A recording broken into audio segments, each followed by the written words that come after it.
up, Pete? It's your boy Ray Grady, man. We are here back with another episode of Alpha Nation. So, happy Wednesdays to those coming out. Keep supporting the channel. Please like, share, subscribe, look at, comment what you like, what you don't like. I'm open to all, what you want to call it, comments, right? So, let's do it like this. I just have to get that out the way. I don't really like doing it, but it is what it is.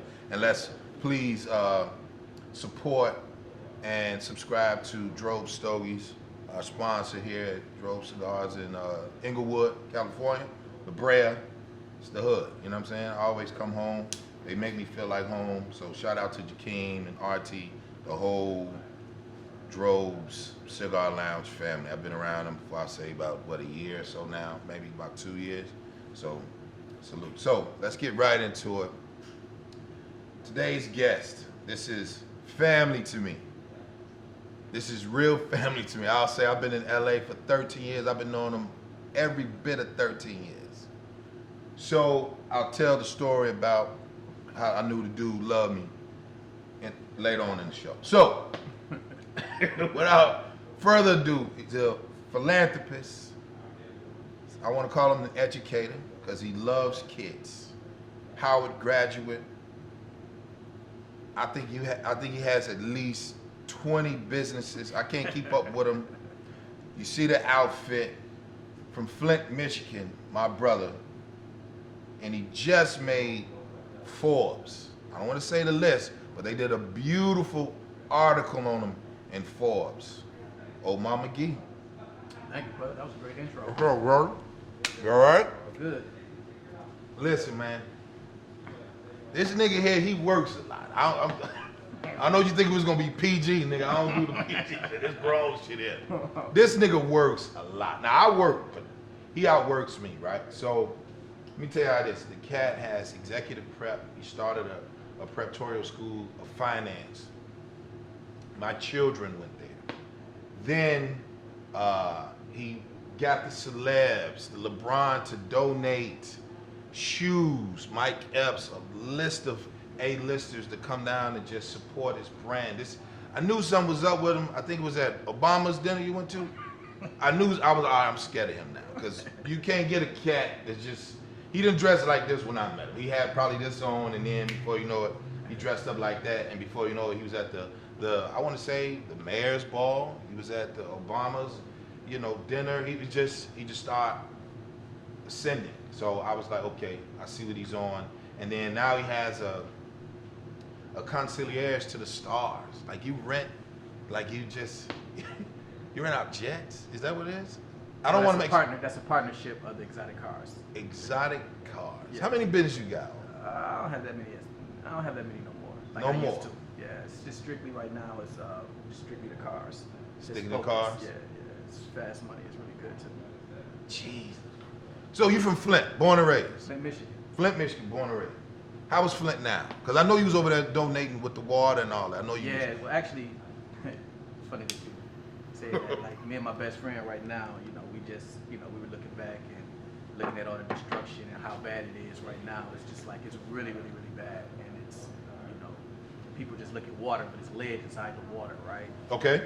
And what people don't understand, like it's thousands and thousands of kids that's been affected by it, right? Mm-hmm. And the effects are irreversible. You're talking about memory loss, you're talking about health, you're talking about all these things that it causes in you.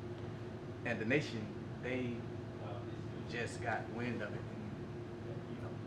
last 2 years. So the nation just got wind of it the last 3 years? 2 years, yeah. It's been going on for like 5-6 years, right? Oh my God. So it's drastic. So we're creating a foundation right now called the Hugh Foundation that's going to really give back to the community in a lot of ways, from education to mental health to health and wellness, and trying to solve the problem as best we can. You know what I mean? So it's just our way of giving back.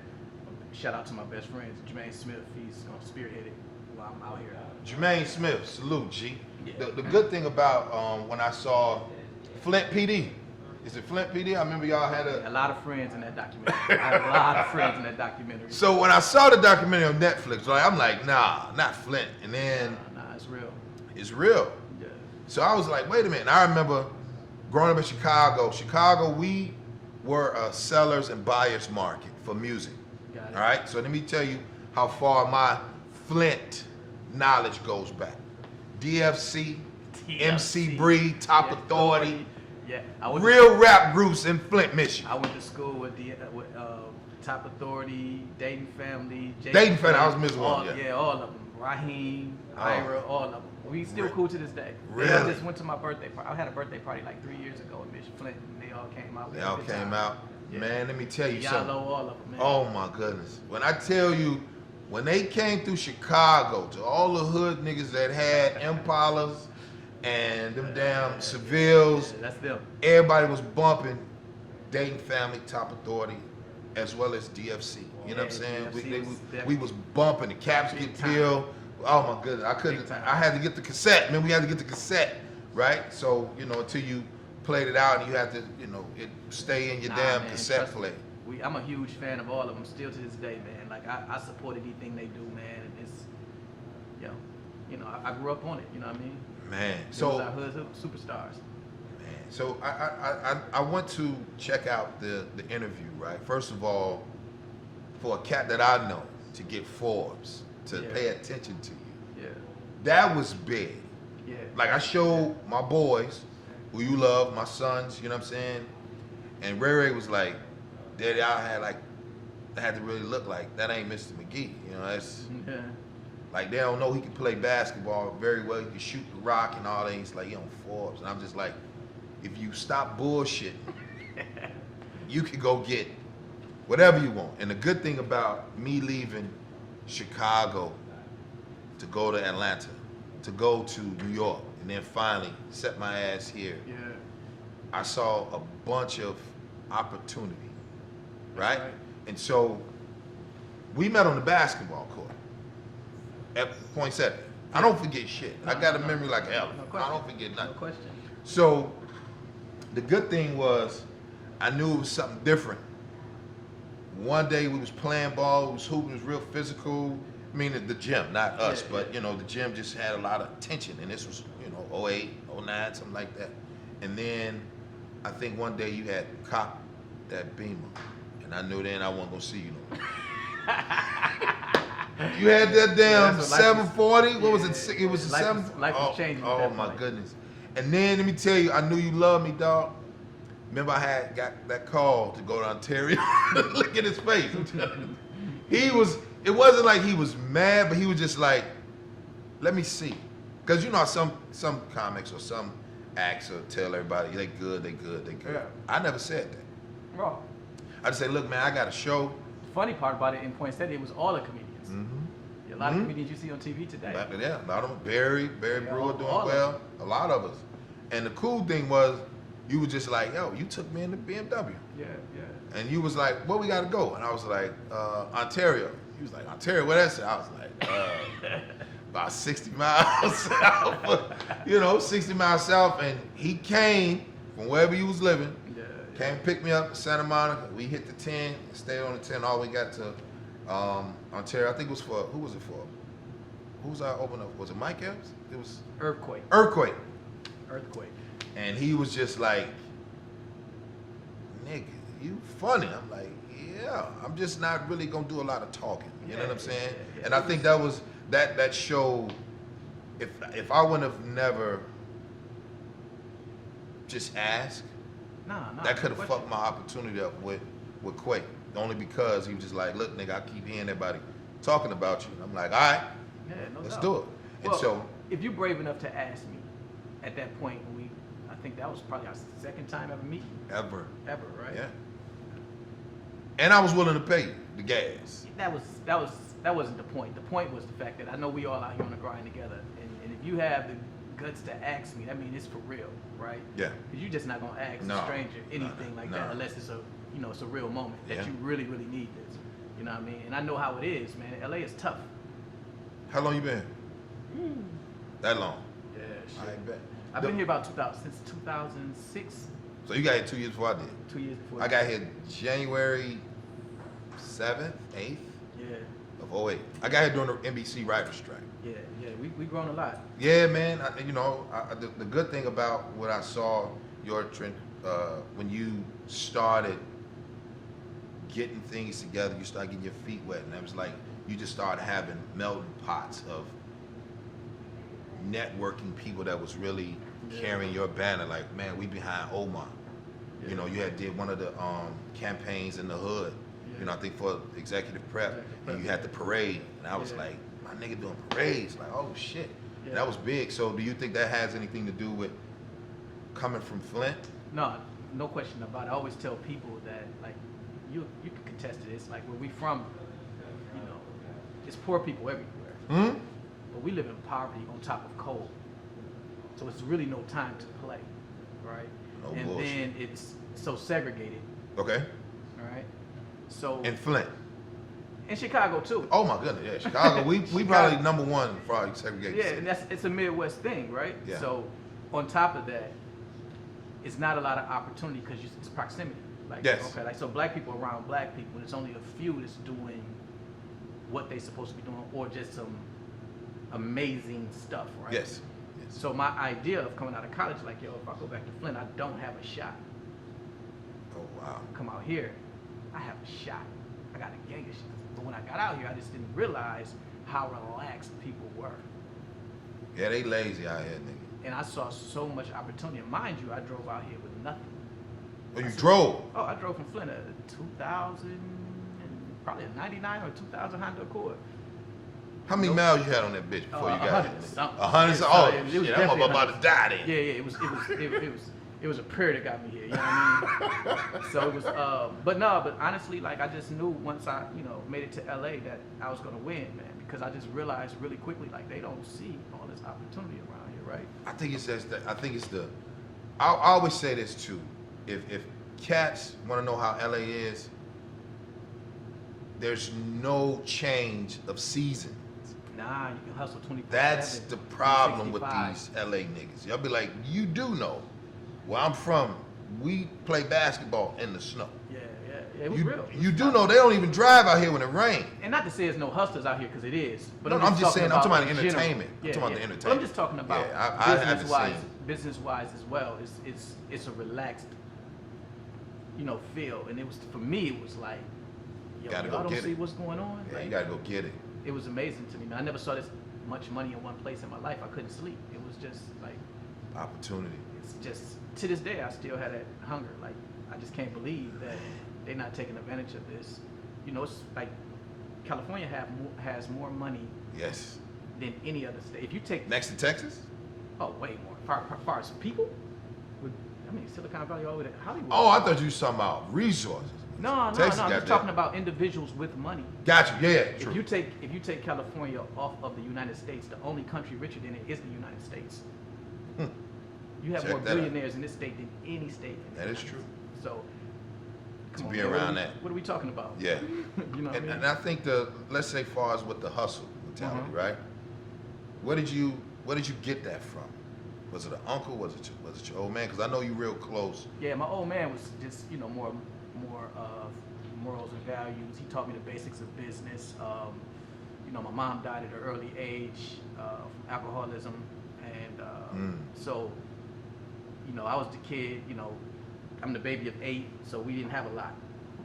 Damn. So I had to figure things out like at an early age, and I just, you know, to be honest, man, it's certain people are just born with something. It's no rehab for what we have. You know what I'm saying? Once you learn the game and know how to hustle and want more, you're just born with it, man. I can't even give you a blueprint of where it come from. It's just something that's in you. Because the rest of my brothers and sisters, not the rest of them, but I get they it. all have different personalities, right? Mhm. I'm totally different than them when it comes to hustling.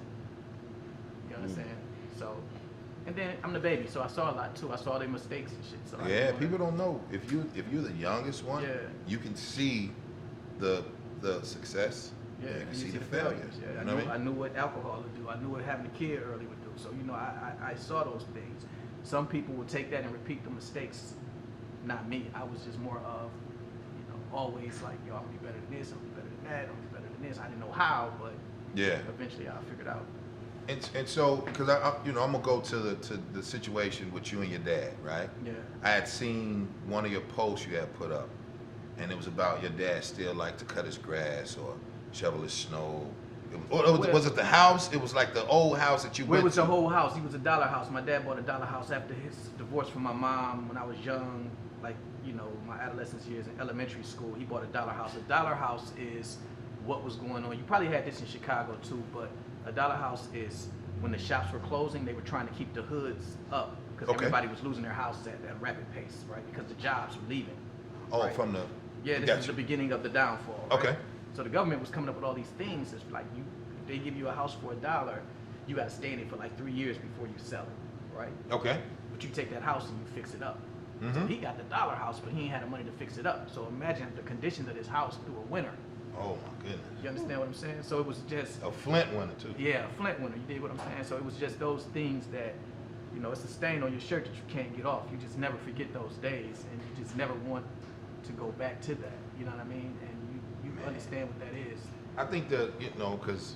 But to answer your question, is, you know, those type of things. I saw him hustle to build his business back up throughout all the chaos that was going on. You know what I mean? And the fact that I was able to work with him, you know, it wasn't the most sophisticated things, but the basics never change in business, right? And what was it that your pa, what was the... Well, I mean, I had to learn how to write estimates, how to deal with customers.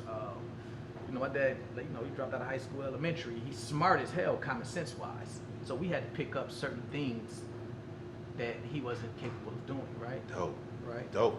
Not saying he's illiterate or anything like that, but you I know get how it. it's sophistication. You know, he's 81, it's things changing fast, Yeah. technology, all these things. So we literally had to run a business, right?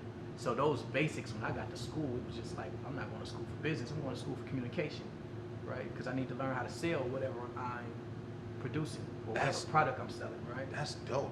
Yeah. So you went to college for communication? Yeah. I know business like the back of my hand. I don't need to go to school for that. I was born in that, right? I need to learn how to convince people that my idea is the best. I need to learn how to convince these customers that my product is the best, right? And learn how to stand out from everyone else. So that was always something that I worked on as a child, just like separating myself from the average. That's dope. So, and I read the article that you that you sent. You spoke very highly about diversity. Yeah. Omar, that was, first of all, that was, it kind of threw me for a loop, because I was like, you know, I see the cat, you know, how, you know, we see each other, it's always love. But then when you had the cigar lounge, and you had every business that I've ever seen you in, and then when my kids went to your school, you had white kids, you had Asian, you had everybody. And I was just like, damn, he really speak. I never thought about it. I just thought teachers was just teachers. But then that to me was the underlying tone, like, okay, he's really about diversity. Well, the school, what made you come up with that? The school was majority black, but I wanted to have diversity in it because at the end of the day, I had to learn by trial and error. We're not prepared from our childhood for the rooms that we want to go in. So for instance, if Obama is having a dinner or if Bob Yari is having an expensive dinner on his boat, we're not prepared to go in those rooms, right? So we have to figure that out. Like the first time I went to a high-end dinner when they had 12 forks laid out on the table and, you know, the bowl of water sitting in front of you, have to put your feet, like I've never seen that before, right? Yeah. So I'm highly intimidated right now, right? I'm very insecure at this table. Yeah. But then your hood instincts kick in, right? You've never seen things like this before, so the first thing I do is look across from me, and whatever that lady ate, I ate. Whatever fork she picked up, I picked up. You dig what I'm saying? So, but at that point, I'm learning, like, okay, I got to prepare myself for these rooms. Yeah. Right? Yeah. But the only way you can do that is through diversity. All day. And understanding, okay, what is it that Asians like? Okay, what's their culture? What's the big thing in the Jew culture? What is, you know, all these things, because you have to work in these worlds, right? Yes. And you have to know how to sell them as well, because they're customers as well. We get so caught sometimes in black, but you have to understand everything. Yes. Right? And especially coming in when, you know, a lot of people walk through our doors, and I'm more exotic than the cars are. They're looking at like, wait. Yeah. Posh. We've never seen you before. Ever. You know what I'm saying? Because blacks are not in this world, right? No. So I have to prepare myself for those rooms. And you know what? Go back to the part about the 12 forks and knives and all that. me going to culinary school. Yeah. So when cats would be like, hey man, we going to take the chick out to crustacean. I'm like, I went to culinary school. So no restaurant to me is this. Yeah. I did it for 2.5 years. Yeah. This is nothing. I understand that. Only difference is the people change.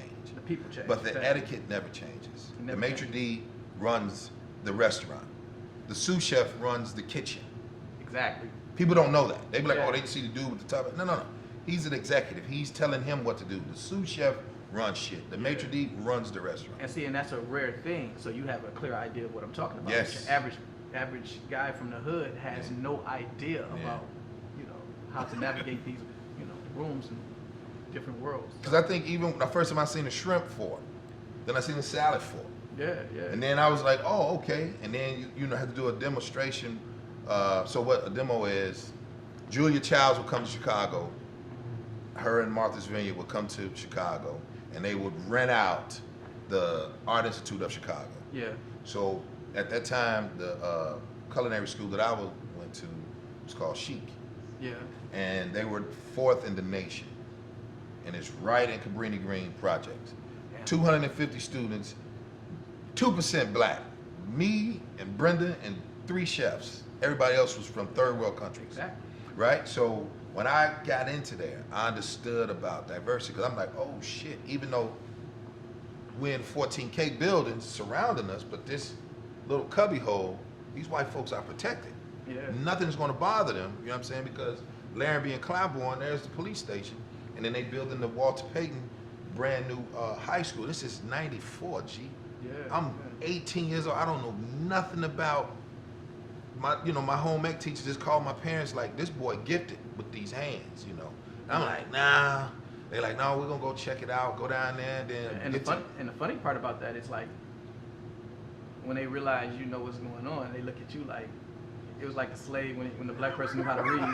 You know what I'm saying? It was like, who taught you how to read, boy? Right. You know what I'm saying? So it's like, yeah, man. Like, where are you from? Like, how do you know how to do this? You know what I'm saying? Because it's just. Because my mom didn't let me go in the kitchen. It was just, I'm gonna tell you what happened. So Miss Ross, Miss Carolyn Ross, if she's still out there, love you, Miss Ross. She changed my whole perspective, changed my life, right? So being 18 years old and then going to, Rich Central High School, and she just was like, listen, it was not a rowdy class, but I went to school with spoiled brats.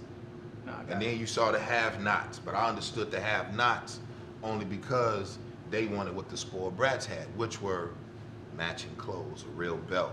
And you was a have-not. No. You wasn't. Nah, so you had it all. Well, I had a mother and father. You had a mother and father, okay. So yeah. my mom was a lot of people don't know this. See, my So mom wait, was, you were not from, what part of Chicago are you from?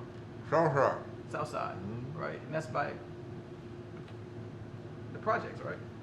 Cabrini Green is the north side. North Side, okay, you're right, okay. That's up north. We call that the pole. We call Got that the it, North Pole. got it. So my mother and father, they did good with their bread. So my mother was an insurance claims adjuster for Allstate, 30-some years. Okay, got it. And then my dad he was an executive for Ebony and Jet. Oh, shit, okay. Yeah. So I didn't know your stock was like that. you an ass. I didn't, man. I thought your home was broken and No. stuff. I never knew that. See, I'm learning. No. The cool thing is, here's the thing, dog. When I understood bullshit, Yeah. every little boy that was searching for daddy's love, when I saw the rich kids, the parents that the dad was Luster's products, hair Luster, yeah, it's black owned business, you know what I'm saying? So when I saw these kids that drove to school in not Porsches but Camaros, but they was the year of the Camaro that's out. And then when you see them, and Kendall Gill went to the same high school with me. One of my favorite players. Right. So Illinois.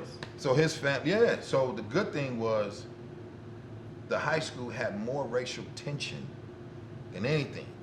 Oh, so yeah, you had totally different. So I had to learn. Yeah. First of all, if you gonna mess around in this school, they don't even want you here. Yeah. They mad that your mom and daddy can afford to send you here just by driving, right? We took the bus and all that type of stuff. So my senior year in class, Miss Ross, she was just having a bad day with the kids, with us.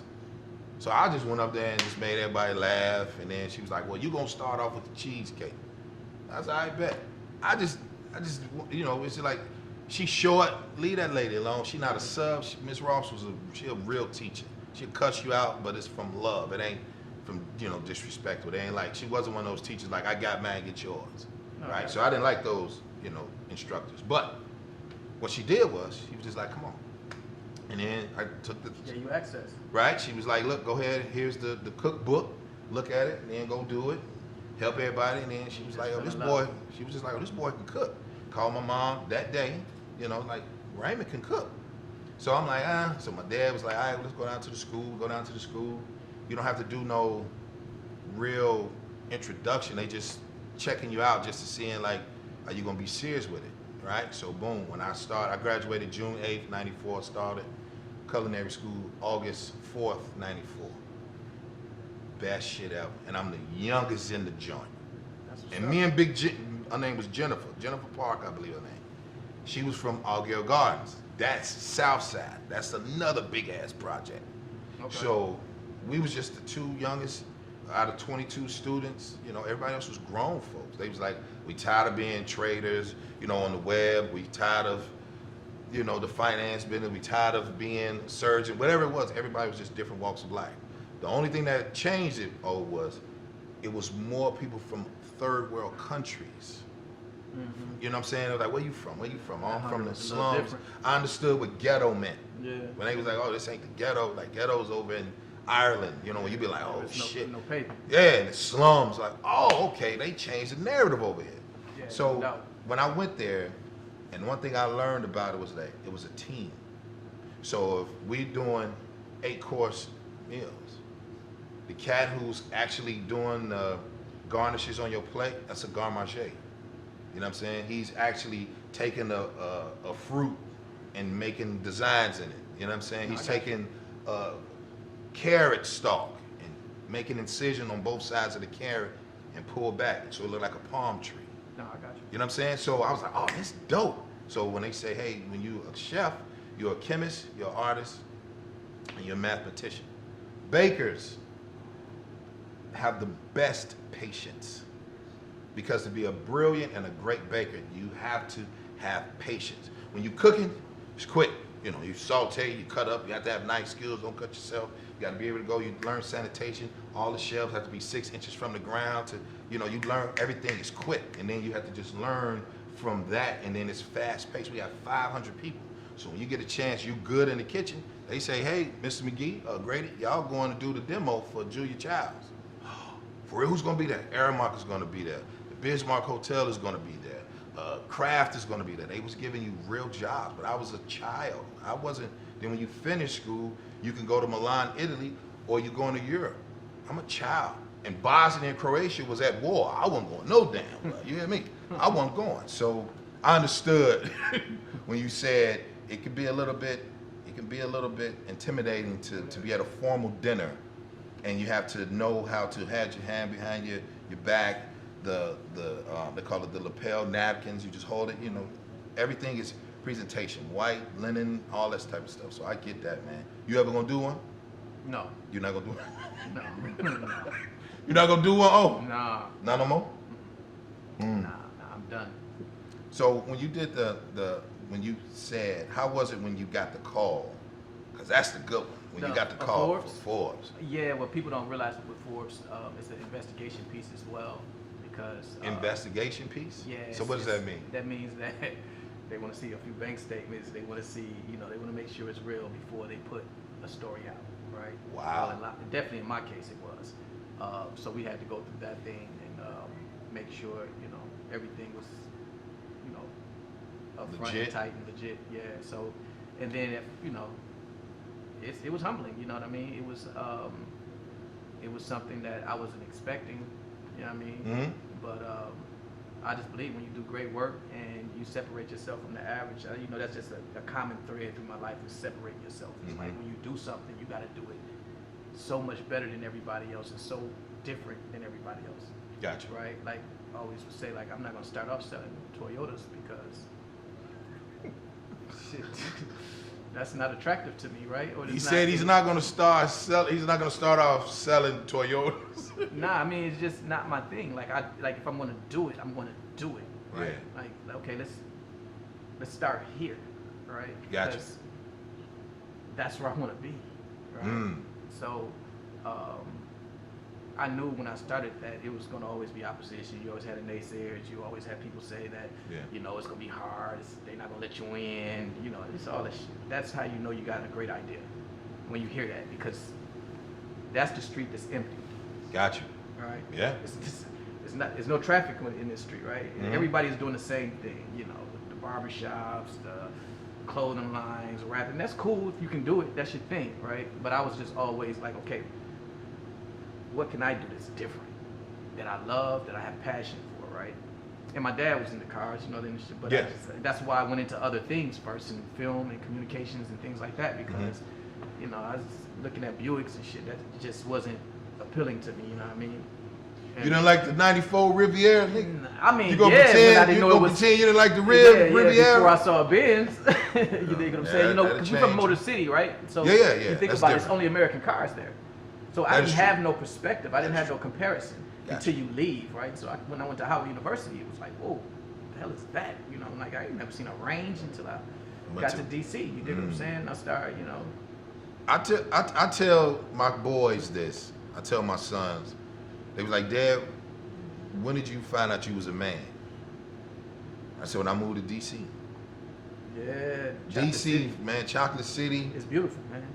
If it wasn't for LA, I would definitely live in all day. DC. That's home. It's not even no comparison. That ain't even, it's not Chicago, but it's home.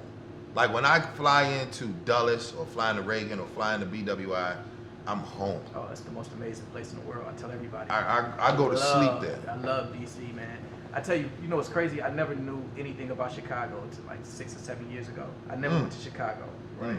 And the reason I never went to Chicago is because I just slumped it in with Detroit, St. Louis, and the rest of them, right? Yeah. So I Till you go. Yeah. So an organization flew me out there to mentor some boys, right? For another, and that's when I was into the school, right? Yeah. Man, I saw Chicago. I couldn't believe the city was so big, man. I was like, yo, this place is crazy. Yeah, man. If I knew Chicago was that big, I probably wouldn't be in LA. You like the city for real then? Nah, I do like the city, but it's just that weather though. That's the only thing. Well, you just gotta know how to lay it up. Yeah, but I like to hustle 365. I don't. You can still do it. Yeah, that's just not the weather thing. So I graduated from that Michigan thing. I'm not doing that. Yeah, You know what I'm saying? Like we still sharing Lake Michigan. Yeah, that wind is the same. Yeah, you dig what I'm saying? So, boy, but no, just I'm a little off subject, but yeah, Okay. Chicago was dope. But DC was a beautiful place for me, and I learned a lot, right? And that was like the first time I was able to, because I couldn't afford to come back home all the time. So I would go with, you know, go home with your friends or whatever girl you was dating at the time, and you see like, man, you got mother and father, they had doctors and lawyers, and you just really saw like the family structure of what it was supposed to be, right? It was all positive, supportive, and you know, she has no debt, you know, can't Got you. too much money to get financial aid, but the parents take care of everything. Yeah. You know, it was just like, man, you know, her validation sticker come on time, and she got all her books, man. It's just like, damn, like your life is straight, you know what I mean?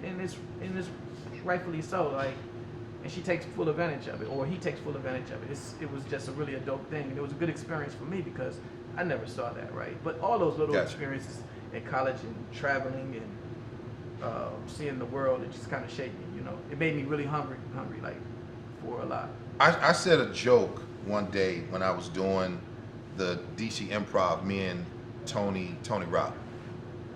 And I said, anybody that go to Howard University, they know how to get money. I don't know what it is, what y'all do. I don't know if it's the Florida Avenue side or the Georgia Avenue side. Or if it's that y'all right, you know, a few blocks from the White House. Well, I'll tell you what it is. Education is what it is, right? Obviously, we're the Harvard of the HBCUs, right? HBCU, yeah. So I think that the standards are high for one, but our alum is amazing. For going to, are you saying going to Howard or graduating? Because both. Howard dudes are both. men and women. It shapes you into being who you are, right? man, you have standards, you have etiquette, you have all the things that you should have, right? Okay. And then the standards are so high, so it's like you better be doing your thing, especially with social media out now, right? Yeah. And then the homecoming being so big, Oh my you got to come back and face that fury. So it gives you a different hustle. Like, Do you go back? I haven't been back in a while. I'm going back. I was going to go back this year, but next year, you know, my niece, I just sent my niece to college, so I'm definitely going to be there a lot. But yeah, definitely next year I'm going. And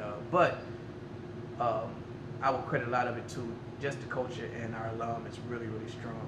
Like, we can depend on our alum for anything. Man, let me tell you something. When I moved there, I was married, you know, to my youngest, to Yash mom. And when I tell you, I hit that goddamn Beltway, it was a wrap. I went down, so this is pre-MapQuest. This is before Google Maps and all that. We just had a damn atlas, you know, and I was working for Bell Atlantic, you know, the phone company. And when I tell you, man, I think the district is what, 75 square miles? Or? Yeah, 65. 65, something like that. Yeah. When I tell you, man, it literally took me a month to learn. Oh, it's crazy. So It's crazy. my little cousin, he took PG County. My uncle said, Ray, we gonna put you in DC. And so I went down to Benning Road, that's Northeast, you already know. Then when you get over to like Southeast, and I'm like Southeast, on yeah. Southern Avenue, Alabama. What year is this? This was 99, 2000. Oh yeah, you was still in the mix a little bit. It was rough out there. Yes, it was. I used to go get my. Gentrification haven't. No, it didn't start. No, they ain't start They was fixing up making U plans. Street. So I used to go to the halfway house on 6th and I and get my car washed. Yeah. But you know what I'm saying, and tip them. But man, when I tell you, and then you know, my aunt stayed in Bowie, so I stayed in Bowie too. Yeah. Place got done in Falls Church, Virginia. Yeah. And when I tell you, man, I had Harris Teeter. That was my first time looking at that. To me, that was not Trader Joe's. What's the other one? Whole Foods. Harris Teeter. If you look at their decor, it's the same as. You want to hear something funny? Come on. That's why I love Bill Cosby, man. Like, they can say whatever they want to say about Bill Cosby. I love Bill Cosby. The only reason I know about Howard because I was looking for Hillman. Damn. I never even knew it existed. He was wearing it on the show. Well, I thought Hillman in a different world was a real college. That was Hampton. No, What was it? it was Hillman. That was the name of the college, Hillman. That's a real college? No, that's just the name of the college that was on the show. Got you. Okay. Right? And I was like, I want to go there. But Hillman is in the H's, right? Got you. So that's how I smile Howard. Dig that. Yeah. He threw the alley-oop. Oh man, all day long, man. He threw the alley-oop. I credit like, cause I wanted that life. Like, man, I used to watch the Cosby Show. Like, damn, this shit, like, this is dope, right? Because I And know then Different World was came- that, yeah. That So was Different spin-off. World was the Hillman. That's the college. they Got went to, you. Right. And You know like, what? You said something right. Yeah, you absolutely right. Right, yeah. So that's how I got into like the black colleges and everything. And I would watch the shirts and look at their shirts all the time. They would always have Howard Spelman, Morehouse, and all these colleges. And I'm like, damn. And then I just remembered the Howard shirt, and I was like, well, that shit right here. So that's how I started investigating. Let me ask you this, because Doing my that's research. very profound that you came up with that. If you notice back in the 80s and early 90s, that was promoted. That was promoted. Yeah, it was. They were like, yeah, let's go ahead and just show blackness and strength and numbers and, you know, education. And we had conscious rap. We still had the gangster rap, but conscious rap Yeah. was still outshining the gangster rap. And then it just fell off. just So how do you feel far as, do you think, I can't wait till it get back there. I just think it's our culture that introduced the children, because, you know, when my boys was at your school, them little boys look at you like as a father. Yeah. And so when you guys, when your school was invited to go to Bishop T.D. Jakes, Yeah. and my sons, they didn't know who he was, and I was like, just pay attention, you know what I'm saying? Do you think that, how do you feel the way the youth is perceived? Because that seemed like that small propaganda. I mean, how they perceive now? Yeah. By, So when you said you seen him with the Hillman, yeah. Hillman made you find Howard. Yeah. Do you think that that's something that you could do, as well as being Well, a philanthropist, as well as? I mean, obviously, if you follow me, you're gonna see Howard consistently through my timeline. Like, that's just Yes, sir. something that I do Mhm. to make sure that that's, you know, always promote it in anything that I do. Like no matter how I'm doing anything, somehow Howard is going to come, or 9 times out of 10, like I was just talking to my friend yesterday about this. It's like crazy. When we first graduated from college, everybody was like getting jobs, right? Like everybody was getting high-end jobs, lawyers, doctors, you know, at corporations, whatever it is, right? Yeah. And starting off at record companies or whatever corporation it is, right? Yeah. Now it's like, you know, 2099, right? Okay. So, you know, at that time, everybody was just like on their hustle, really trying to make their imprint in the world. But it's funny now, like when you would call somebody for a favor, it was, at that time, it was 7 phone calls for them to get to the top to try to help you. Gotcha. Okay. But now, 20 years later, those people are CEOs now. Gotcha. It's only 1 phone call, right? And you know them. And you know them. Gotcha. Right? Okay. So it's like now things are moving like in warp speed. Right? Yeah. So that's what I mean when I say alum. It's just like, let's do this. Right? Come out and get ready to run. Let's all get together and let's make this happen. We gave her like, you know, a ton of money. You know, it's a ton of money raised, right? And you talk about Isaiah. Oh, you talking about Kamala? Kamala Harris. Yeah. Kamala, Harris. I'm sorry. Yeah, Kamala Harris. The No, you sister. said it right. I said Kamala. Yeah, It's Kamala Harris. The sister who's in there. She's Yeah, a Vice Howard President, alum. but this is when she was running for Attorney General. She was running for Attorney Yeah, General. yeah, Okay. at the time. So I mean, we've been supporting her for a long time, and she just, you know, that's just one thing, but it's just, you know, we just really, really support each other. It's a real tight knit family that's really about making moves. Because I think when you know, going, you know, being a comic, and you know, I did probably maybe in my 19 years, I probably have done 6 universities, stand-up wise. Yeah. Because I just felt like they were children. You know, they're not on my mental state. You know what I'm saying? But then, how do you educate these babies? Yeah. You know what I'm I saying? mean, And you're right. They are future customers. a lot of it is just exposure, man. You got to show them, and you got to inspire. Like whatever you do, you know, it's like I always look at Obama, right? Like, well, he never did anything for black people. He's done a If lot. Obama did nothing, if he did nothing at all, he gave us an example that kids would never ever get a chance to see. SG. A black man, a black woman, the most educated to ever be elected, right? And for one, the wife is more educated than he is. Right? Beautiful kids. Yeah. Just a beautiful picture. Very aspirational. I get that because I remember when you go to the school, it's a big picture of him. Yeah. He had a big picture of A lot Obama, Jay-Z, Magic Johnson, Robert Stewart. Yeah, man. So all when the I saw that, I was like, billionaires. okay, I see what you're doing. Because I just want them to constantly see, you know, Us. winners and us, people that look like. Because I mean, if we had those images, like we had good images, like people in the community that had a good job, where you go to school. Yeah. I mean, that's cool. It's totally needed. Yeah. But we didn't have that. You know what I mean? And if we did, it was so far-fetched, right? Like we couldn't. Yeah. Like I said, I thought Hillman was a real college. Like I didn't know that was Gotcha. that's some shit they put together. You know what I'm saying? Like To come up with Hillman, that's dope though. no, it's dope. I mean, I was like, it's, okay. no, but my point is Yeah. that like we look at it as TV. We like sometimes we don't realize that that's really a reality in a lot of cases, right? Yeah. Coming from these communities because everything around us is so dysfunctional, Yes. right? So, and sometimes we find comfort in dysfunction and just and cool with it. Gotcha. And we have to grow past that, right? So you need those examples and them blueprints, right? So far as being, you know, I would like to consider you as an educator, bro. You know what I mean? How do you see the education system for us now that you? Man, right now, to be honest, it's all about really one-on-one with your kids, man. Homeschooling and putting that extra effort in and getting them. If they're going to public school, you're gonna have to add more. So they're not gonna get homeschooling, and then what was the other one? You have to add more. You have to. If they're going to public school, you have to add more to that. Gotcha. Right. And that's after school programs or one-on-one tutors, because we're falling behind in the education. The world is leaving us behind. Like we was number 1, and we like at 13 right now, right? Real shit. So it's not something that we can ignore anymore. You know, and it ain't just a black thing. No. No, it's not a black thing. No, Right? it's I not mean, black. obviously they paying, you know, for Yeah. kids to go to USC now. You know what I mean? Yeah, So, that's real. And I'm gonna ask you a question because I know you was a father to a lot of little boys and girls. Are you ever going to think about having kids, or you just felt like? Nah, man, nah. Like if it happens, it happens. But man, like I tell my wife all the time, like she's like, you sure? You know what I'm saying? I'm like, nah, babe, we have one. Man, I have a great life, bro. Like I can't ask God for nothing else, man. I'd be so ungrateful. At least you honest. That's why I love you. Nah, but I'm just being honest. Like I can't. Like I feel ungrateful asking God for, like, man, can I just like, dude? I'm cool, bro. Like, be honest.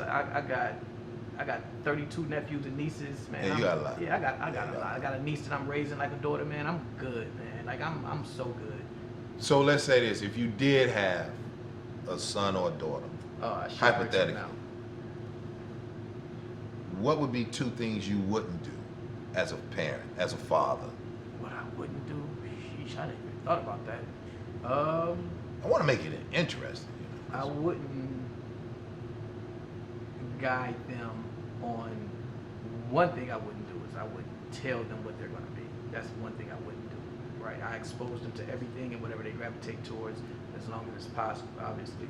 So you wouldn't tell them what they're going to be? No, I'm not going to tell them what they're That's going to the be. first one. I'm not going to have them in basketball camp at 2 years old, like all that. No, it's not going to happen. Like, you go play basketball. If you want to play, play. If you want to play football, play. Because, you know, we put too much emphasis in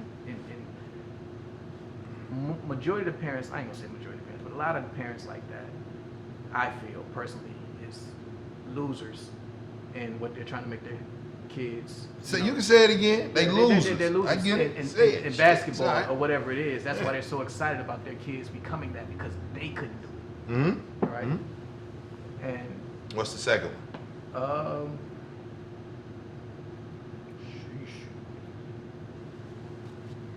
I don't know, man. I don't have a lot of bad habits, so I don't really have, like, you know what I mean? Like, you got me having this vice. I'll tell you that. Yeah, this is not a bad habit. No, this so we don't go to jail for this. No, we don't go to jail. Let's see. Man, I don't know, man. I probably would just,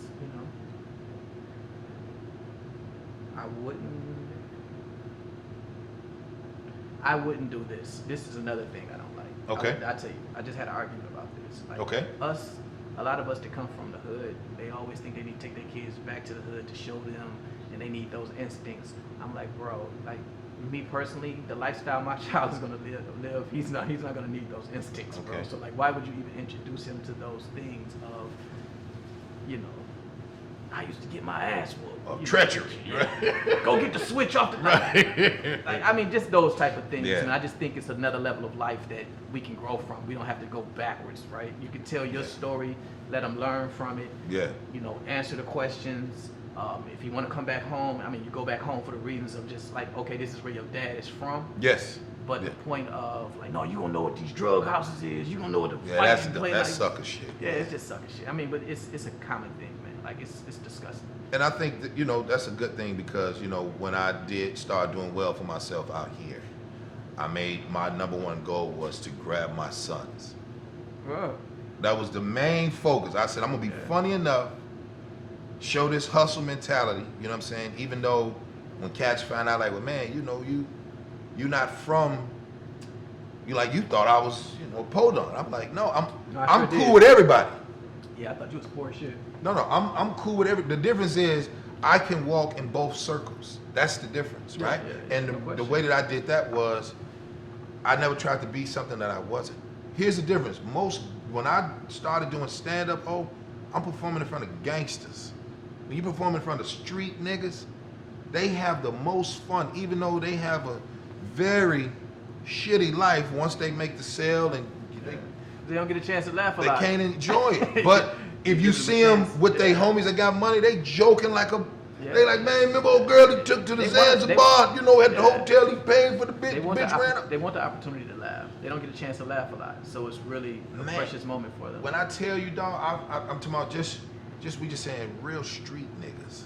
No, it's the street nigga that's loud, and it's the street nigga that's quiet, and it's the street nigga that's both, and it's the OG. He just mostly like, look, man, don't bring that shit around here.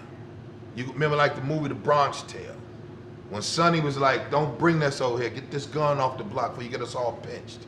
Yeah. I'm used to old cats like that that's like, look, you can't come around here. Which I think is missing. Yeah, of course it's missing. It's really missing. Like, when you reflect on how many old heads got out of prison and just like will sit down and teach us or talk to us Man. about stories of what it's like in prison, Yeah. and give us a clear vision. Yeah. And I think that's what these kids miss, especially on the streets, that they don't get a chance to talk to the OGs and understand their mistakes and understand consequence. I think that's the problem. Like, they don't understand the consequence of their actions. Like, they think jail is, oh man, that's, you know, my boy's in there, I'll be all right. Like, nah, bro, it's jail not like is a that. resort to niggas now. Yeah, You know what I mean? yeah. Like, you keep. But I going think back. a lot of them don't even know, they don't think that far ahead, right? Because it's such a common thing. Like, I go to jail. Like you say, I go back to the words you just mentioned, consequence, right? I remember my oldest son was born, and my man, you know, rest in peace. The consequence was once he found out that I'm about to graduate, right? And he told me, and my son was about to be born. And he was like, "Don't come down here no more. Don't ever come down here, nigga. That's what's needed. Like, listen to me. You want eyes, we respect it. Don't ever bring your ass down. If you are, nigga, we gon' it's a problem for you. It's a violation to the utmost. And I'm talking like he's maybe 6 years older than me, right? But the good thing about him was he saw. Sometimes people don't know it's another person that's very dope, and visualize like, look, this ain't for you. You take your little ass, go over here. That's where you stay. Yeah. Leave the have-nots niggas alone and just be a inspiration to them. So when when you manifest your purpose, so I started looking at cats, and then when you start seeing older dudes like, man, I'm 44 years old. Oh, so when cats see me, they're like, man, G, they don't even say like you made it out. They was like, you inspire me, nigga. Yeah. That's the biggest thing. Yeah, that's what I say. That's always the motivation for me, is to inspire. Like, right? Like, that's why it's like, I don't want to do the common thing, because I know when I was looking for that, I couldn't find it. So I never want a kid to say, I couldn't find it. Nah, you can find it, because I'm here. Yeah. Right? And I'm showing you how to do Yeah, it. Right? you showing. I seen you with them kids, boy. From the beginning to the end. Like, no, this is how you do it. There's no question about it. Like, you can't tell me anything. Right? Like I know this. Yes. Like, from A to Z. Yeah. I show you how to go from A to Z. It's gonna be hard work. It's gonna be a lot of BS. No's. And no's. And You get a lot of no's. Yeah. And all that, right? But you learn from that. Yeah. Right? And I think the good thing about, learning from things not given to you, the stuff that make you, want to fight it hard. Before I even did today's episode, the father, you know what I'm saying, he would just pull me to the side, because I'm, doing a business venture with, like a platform. Yeah.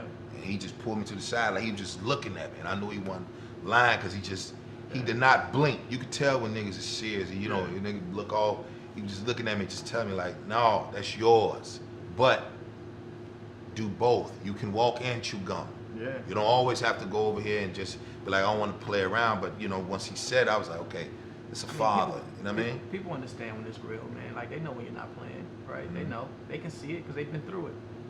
Yeah. They've been your age. They Yeah. they've been your age before. So it's a common thing for them. Like, real recognize real. I'm a true believer of that. I know it's cliche, but it's true. Like, I always tell people this. Like, LA is super big. Oh, like, my it's goodness. super big. Don't It's get me dangerously wrong. big. It's But 13 million people. very Jesus. small when it comes to people that's really doing things. The people that's really doing things, you Okay. see them all the time. Yeah. Like, when people are like, man, I can't get in contact because you're not doing shit. Because if you was doing some shit, you would be in contact with that person, right? Like, it's the truth. That's a good one. No, it's the truth. That's like, a good one. People always like, man, how you get in these circles? Because I'm doing shit to make these people pay attention to me. Or we at the same dinners, or we at the same restaurants, we at the same networking events, we at the same, we're donating to the same nonprofits, Yeah. or we helping the same politician. Yeah. All those things, And I think that's a good point. And I just feel that most of the time, Omar, and you can agree or disagree, that most of the time opportunity is not met out of fear. A lot of people, like, it was like when I had started doing stand-up, even started doing this platform, even started doing merchandising, even wearing my own hat. It took me 18 years of telling jokes to even say I'm comfortable enough to wear my own merchandise. And I'm just saying, just for me, I'm not even trying to sell it. I just want to see, just like, let me just see, you know what I'm saying? So when you see that, and I was just like, well, damn, what was the holdup? It was mostly fear, G. Yeah, that's what it is. Fear can really dictate. But you can't. Yeah, that's the thing. Like majority of the people, they always like, you know, you scared to fail. You're not scared. No, I ain't scared to fail. No, but I'm just saying the average person, they're not scared to fail because they already failing. They scared to succeed because they don't know what that shit is, right? Yeah. You know That's what I mean? different. I want to be the next Jay-Z. All right, motherfucker, you want to be Jay-Z? No, you go gotta out do. there and perform in front of 10 million people, motherfucker. And you get frozen. That's to see. You ain't scared to fail, motherfucker. You scared to win right now. You dig what I'm saying? So like, like we look at it differently. It's the fear of the unknown, right? So you have people that, you know, they say they want it, but they say it to make themselves feel good. But when it's really actual and it's really about to take place, it's like, shit, this shit is like, this is real. It's real. Like now it's the unknown. Can I do this? Now it's going to challenge your character. It's going to challenge your strength, right? Yeah. It's going to be like, okay, oh, I'm funny.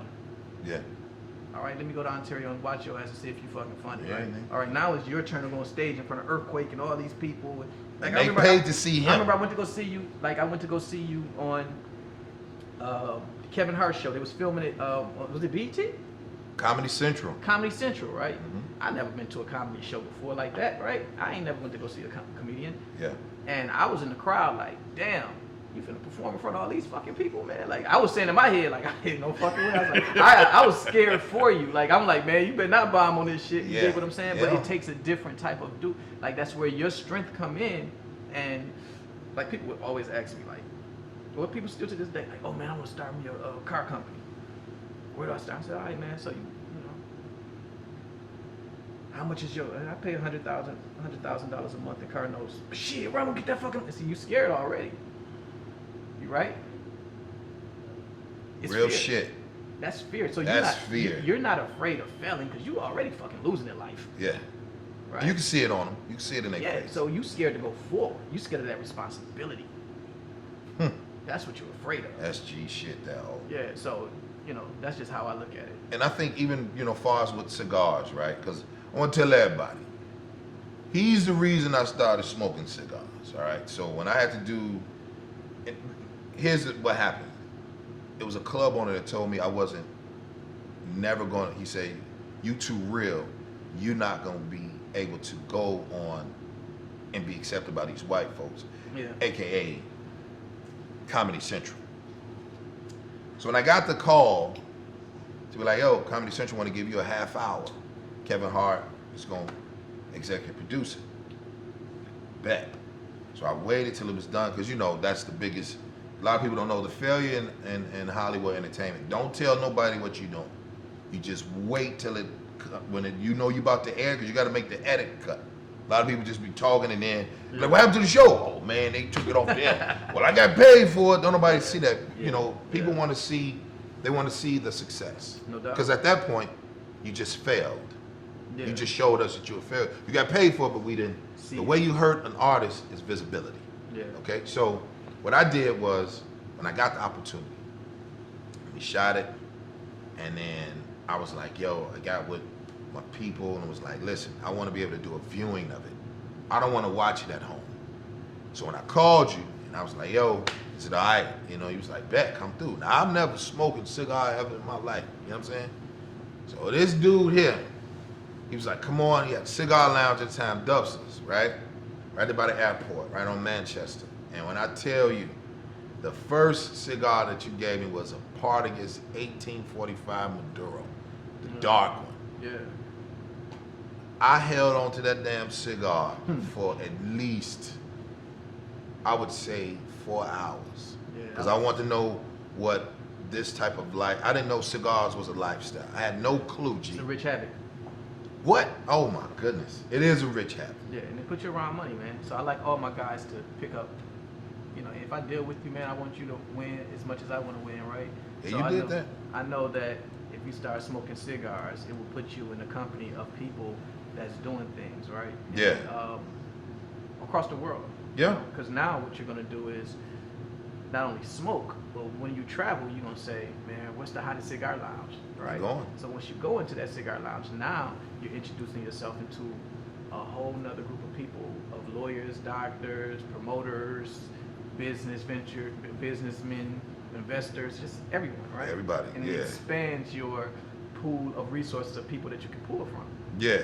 Right. Yeah. You probably met more people in smoking cigars now, and from that point, than 100. Yeah, exactly, right? 100%. Because most of them wouldn't even, they be surprised when they even see me in there. Yeah, right. So look, just imagine all the people that you met just by smoking cigars. Yeah, and I, when I started really smoking, because I'm like probably like my 3rd year. You need to get you away from broke friends. It does. Omar said, it gets you away from broke friends. Yeah, it will. Like, cause seriously, like, this is $10 to $30, $100. Yes. Right? Yes, I've been there plenty of times. Yeah. I'll call Jakeem over here at Drove Stogies. I'll say, OG, I need a jar of your house blend. Boom. Yeah, and I know that's some bread. Well, that ain't no. like $400, right? So you're not gonna have your common. Yeah. So your common man is not gonna be in here, without a job talking shit, right? Oh, not at all. Exactly. So it keeps you around Money. It and do keep you wisdom around money. and knowledge. Yes. Yeah. And then you start learning, to me, I look at my cigar when I do smoke. It's meditative. It calms me, and I can think and I can focus. Most of it, when I did the miracle, when I started doing this, I was puffing. I was like, I need to do something for myself. Let me just I have a granddaughter, 2 years old, and I got 3 boys. I have to leave. Everybody have to have a job. Daddy provided. Stand up, merchandising, Alpha Nation, and I might sing. I'm bullshit. I would never sing. I promise. But I'm just saying, just being able to, and the comedy tour.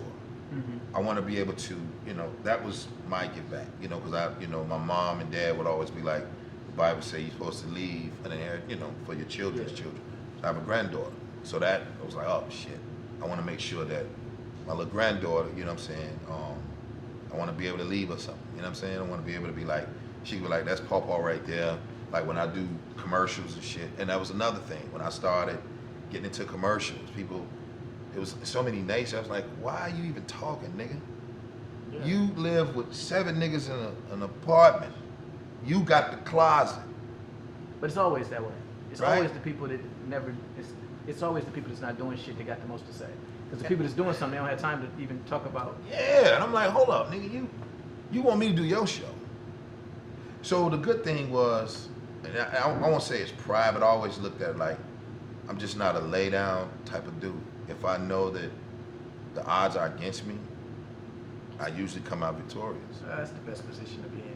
When the odds are against you, and they be like, they don't do that, they don't do this. The triumph is better, right? When the odds are against you. That's how you live forever, right? Yes. That's how you because when you defeat odds, it's like you making a blueprint in people's minds. Like, damn, he said he was gonna do this shit too, right? I mean, look at Ali. Ali said he was a champion before he was a champion. Ali said he was the greatest. Before he was 19. 19. Cash. Now, mind you that, right? 19 fucking years old, and you're saying you're the greatest of all time. Gee, shit. Right? You can laugh at it, and people laughed at him, told him he was a clown, he wasn't shit, right? But he believed that shit. He believed it. Right? He came out there. And he was that. Man. Right? But he's not afraid. No.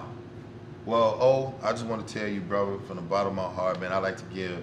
And you know what's funny though? Before you cut it off, the guys that own the cigar lounge, HBCU, Howard and Hampton. Jakeem, your mean ass. I knew it was something that I liked about you. I knew he was a hustler. RT from Hampton. He from Hampton too? Yeah.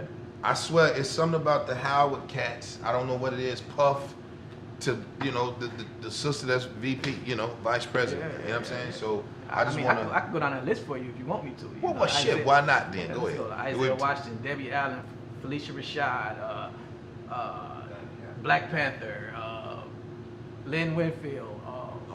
Every one out of every black doctors and lawyers from Howard University. We can do all that. We can do all day. Tony Morrison, we could just keep doing Tony Morrison, really? Yeah. Jeez.